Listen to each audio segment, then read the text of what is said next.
Exterior house painting tips.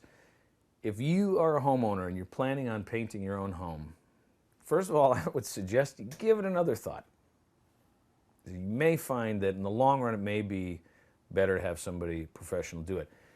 But if you want to do it yourself, and that's fine, you can do it. You can do it. You just have to make sure that you do it exactly right. Because if you don't do it right, it's going to be such a disaster, and somebody's going to have to come in and fix it later, and it's going to cost you a lot more. So just by doing a few simple preparatory things, you can save yourself a lot of hassle later.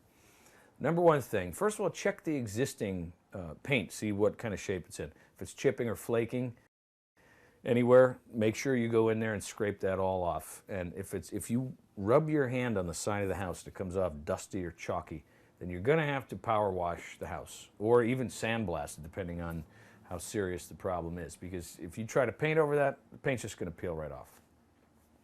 And make sure you have the right equipment. You got to have good solid ladders to get up around, on the side of the house. If you're painting up near the eaves, or maybe you have a 2-story, 3-story house, be very careful with your ladders. Don't skimp on the ladders. Make sure you get the best, strongest, sturdiest ones you can get.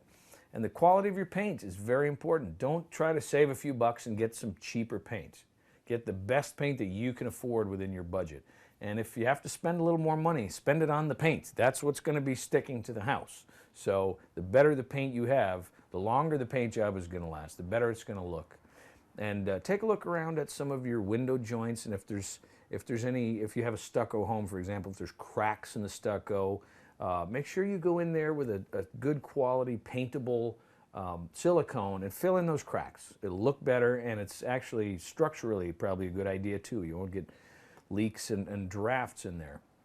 And priming is important if you're painting over bare wood, brand new wood, or wood that's got some rotting to it, or any kind of metal. You want to prime it first. Usually a stucco or a concrete, you don't have to prime. You just probably give it 2 good heavy coats of paint. But the most important thing is be safe.